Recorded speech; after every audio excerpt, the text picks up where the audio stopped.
Hello friends, welcome to our channel. Friends, आज से हम लोग यहाँ पर मॉड्यूल 2 के बारे में बात करने वाले हैं, जो कि हमारा मॉड्यूल होने वाला है फ्यूचर्स एंड ऑप्शंस का, यानी कि हम लोग डेरिवेटिव्स के बारे में यहाँ पर बात करने वाले हैं। तो ये मॉड्यूल बड़ा इंपॉर्टेंट होने वाला है। अगर हम लोग को स्टॉक मार्केट से यहाँ से पैसा कमाना है तो ये मॉड्यूल काफ़ी इंपॉर्टेंट है। अगर हम लोग बात करते हैं स्टॉक मार्केट के अंदर, तो 80 to 85% जो ट्रेडिंग होती है वो F&O के अंदर होती है, यानी कि फ्यूचर्स एंड ऑप्शंस के अंदर होती है। तो उस लिहाज से ये काफ़ी इंपॉर्टेंट मॉड्यूल है। तो कोई भी वीडियो को आप बिना स्किप करके पूरा देखना, और इस मॉड्यूल के सारे वीडियोस को आप शुरू से लेकर एंड तक ज़रूर देखना, क्योंकि एक बार हमारा फ्यूचर्स एंड ऑप्शन वाला मॉड्यूल कंप्लीट हो जाएगा तो हम लोगों को यहाँ पर पैसा कमाने से कोई नहीं रोक पाएगा।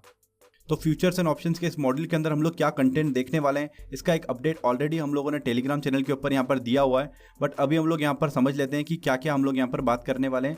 जैसे कि फ्यूचर्स एंड ऑप्शंस के इंट्रोडक्शन के बारे में बात करेंगे, क्यों फ्यूचर ट्रेडिंग रिक्वायर्ड है, लॉट साइज क्या होता है, मार्जिन क्या होते हैं, अंडरलाइंग एसेट क्या होता है, मार्जिन कैलकुलेटर को हम लोग कैसे यूज़ कर सकते हैं, रोल ओवर क्या होता है, एक्सपायरी क्या होता है, ओपन इंटरेस्ट को हम लोग कैसे रीड करें, हेजिंग कैसे करें, हम लोग आर्बिट्रेजिंग कैसे करें फ्यूचर और कैश के साथ में।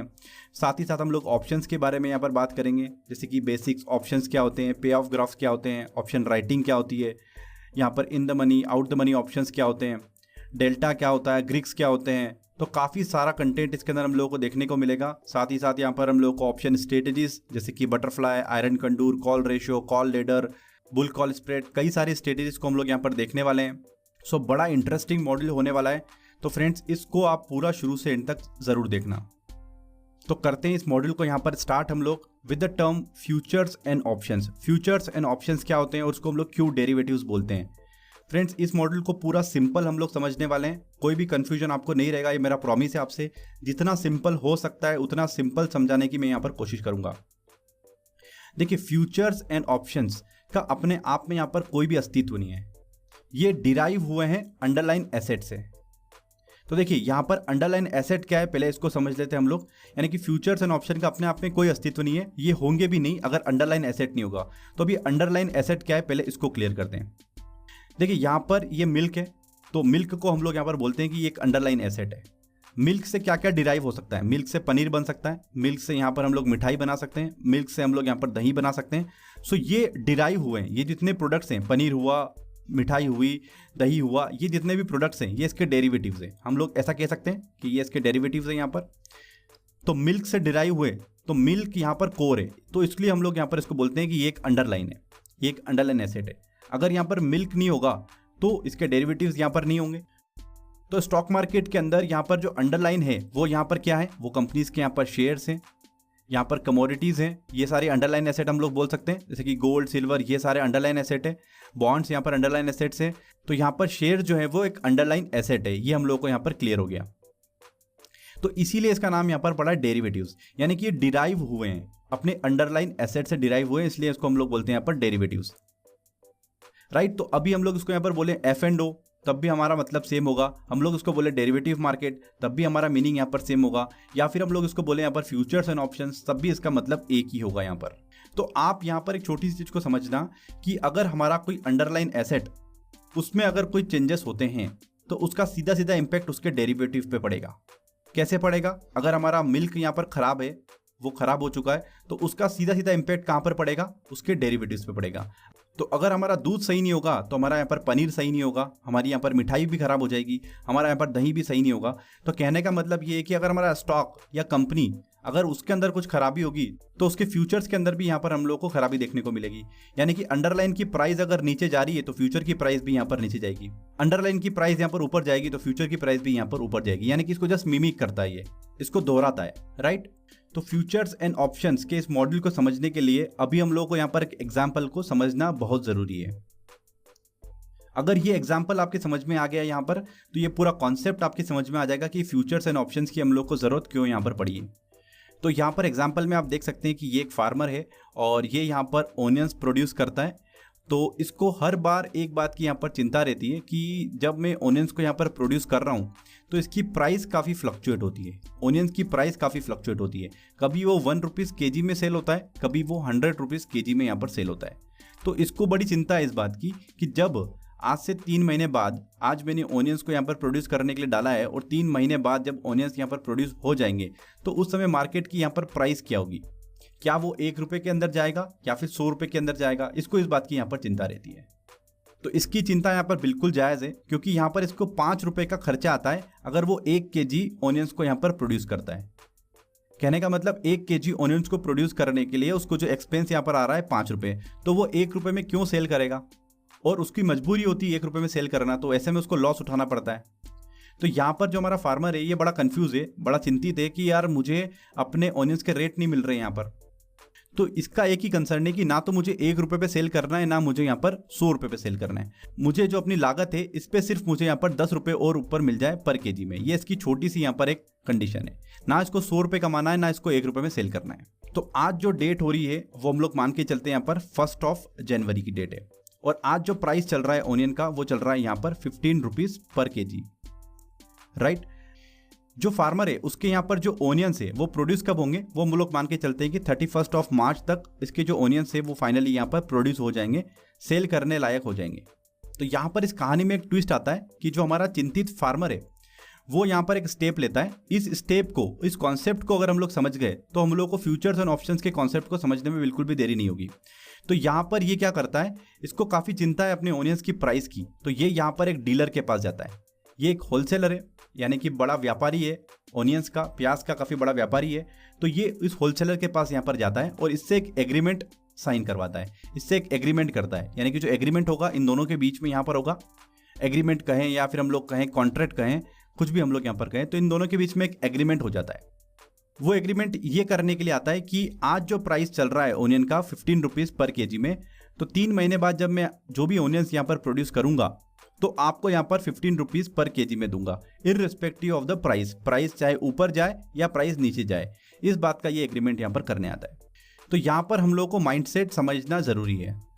देखिए, फार्मर यहाँ पर इस बात से चिंतित है कि मुझे 1 रुपये पर केजी में नहीं सेल करना है, और होलसेलर को यहाँ पर ये लगता है कि जो आने वाले 3 महीने में है प्याज का प्रोडक्शन काफ़ी कम होगा, तो ऐसे में प्याज की प्राइस यहाँ पर बढ़ सकती है, वो हो सकती है यहाँ पर 50 रुपीज़ पर केजी हो जाए। ये इसका यहाँ पर सोचना है, इसका यहाँ पर ये व्यू है।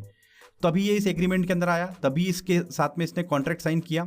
और फार्मर का ये सोचना है कि मुझे 1 रुपये पर केजी पे नहीं सेल करना है, क्योंकि मैं मेहनत कर रहा हूँ, मेरी कुछ कॉस्ट यहाँ पर लगी है, कॉस्ट लगाने के बाद मुझे कुछ यहाँ पर प्रॉफिट मिल जाए। तो दोनों के लिए यहाँ पर ये विन विन कंडीशन हो गई। तो होलसेलर भी यहाँ पर खुश है इस एग्रीमेंट के साथ में, उसको ये लग रहा है कि प्राइस बढ़ जाएगी, तो ऐसे में मुझे यहाँ पर 15 रुपीज़ पर केजी में ही ऑनियंस यहाँ पर मिल जाएंगे। तो ये दोनों आपस में यहाँ पर कर लेते हैं एग्रीमेंट कि 31 मार्च के दिन जो भी प्राइस होगी, फार्मर भी खुश हो गया और होलसेलर भी यहाँ पर खुश हो गया। अगर प्राइस कम होती है तो यहाँ पर होलसेलर का नुकसान है, और अगर प्राइस बढ़ जाती है तो फार्मर का होने वाला प्रॉफिट उसका नुकसान है, राइट। तो दोनों यहाँ पर एक विन विन कंडीशन के अंदर हो चुके हैं और हमारा यहाँ पर एक एग्रीमेंट हो गया है। तो 3 महीने बाद दोनों के पास यहाँ पर ऑब्लिगेशन है, इसको यहाँ पर ऑनियंस को सेल करना ही है और इसको यहाँ पर खरीदना ही है। तो इस तरीके की ट्रेड को या इस तरीके के सेटलमेंट को हम लोग यहाँ पर बोलते हैं फॉरवर्ड कॉन्ट्रैक्ट, या फिर हम लोग कहें फॉरवर्ड ट्रेड, राइट। इन वर्ड्स को आप यहाँ पर समझना, फॉरवर्ड कॉन्ट्रैक्ट या फिर फॉरवर्ड ट्रेड। तो फाइनली वो दिन यहाँ पर आ गया 31 मार्च, जहाँ पर फार्मर के जो भी ऑनियंस थे वो प्रोड्यूस हो चुके थे। तो यहाँ पर इस दिन क्या कंडीशन हो सकती है, या तो प्राइस यहाँ पर हाई होगी, या फिर यहाँ पर प्राइस सेम होगी, या फिर इससे प्राइस यहाँ पर लो हो गई। इन तीनों के अलावा यहाँ पर और कोई कंडीशन नहीं हो सकती। तो यहाँ पर 31 मार्च की जो प्राइस थी वो लगभग थी यहाँ पर 25 रुपीज़ पर केजी का यहाँ पर ऑनियन सेल हो रहे थे। तो यहाँ पर जो फार्मर के पास क्वांटिटी थी वो यहाँ पर 10,000 किलो ऑनियंस इसके पास यहाँ पर थे। तो ऐसे में यहाँ पर जो रेट डिसाइड हुआ था वो हुआ था 15 रुपीज़ पर केजी पे। तो यहाँ पर इस डीलर के पास क्या बेनिफिट था कि इंस्टेड ऑफ कि यहाँ पर उसको 2.5 लाख पे करने थे, उसने यहाँ पर 1.5 लाख पे किए, राइट। और फार्मर को यहाँ पर एक प्रिकॉशन मिली, उसको यहाँ पर एक सिक्योरिटी मिली, उसको ये डर खत्म हो गया। तो इसके लिए भी यहाँ पर विन विन कंडीशन है। अब इस फार्मर का नुकसान ही यही है कि इसको जो होने वाला प्रॉफिट था वो नहीं हो पाया, बट अगर हम लोगों को सिक्योरिटी मिली तो उसका भी कहीं ना कहीं हमारे लिए एक एडवांटेज था। तो मैं यहाँ पर ये कहूँगा कि दोनों के लिए यहाँ पर एक विन विन कंडीशन हो गई।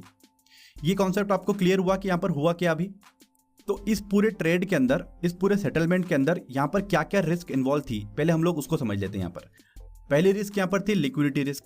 लिक्विडिटी रिस्क का मतलब होता है कि पैसे का ना होना, तरलता ना होना पैसों के अंदर, कैश नहीं है, आज पेमेंट नहीं कर पा रहे, कल कर पा रहे, तो वो एक यहाँ पर रिस्क है। यहाँ पर डिफॉल्ट रिस्क है, हो सकता है कि पैसे लेने के बाद, ऑनियंस लेने के बाद डीलर उसको मना कर दे, यहाँ पर कैश ना दे, एक डिफॉल्ट रिस्क हो सकती है, काउंटर पार्टी रिस्क जिसको हम लोग यहाँ पर बोलते हैं कि जो फार्मर था यहाँ पर वो अपने ओनियंस यहाँ पर इसको सेल करने ही नहीं आया क्योंकि उसने मार्केट में किसी और जगह सेल कर दिए, तो यहाँ पर काउंटर पार्टी रिस्क हो गई।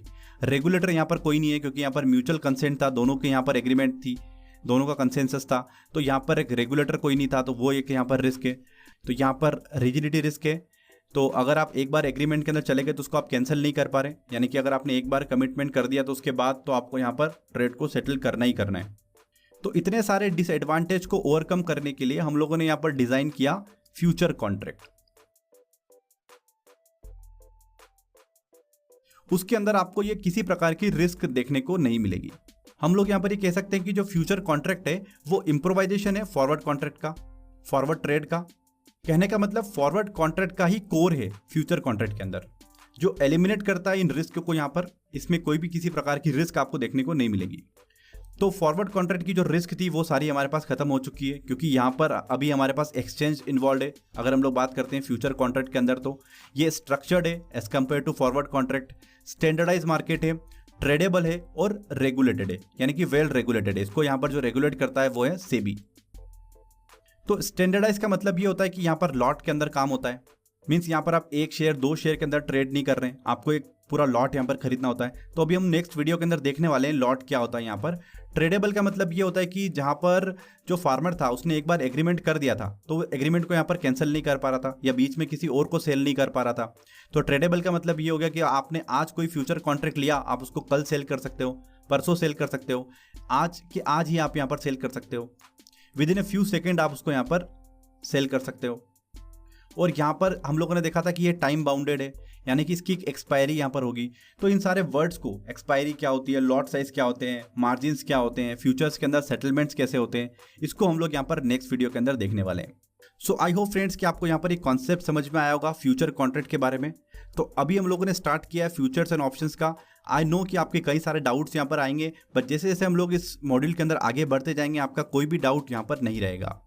तो फ्रेंड्स आज के लिए, अभी के लिए इस वीडियो के अंदर फिलहाल इतना ही। इस सीरीज के अगले वीडियोस को देखने के लिए आप जरूर से सब्सक्राइब करें हमारे यूट्यूब चैनल को। फ्रेंड्स मिलते हैं अगले वीडियो के अंदर, जब तक के लिए गुड बाय।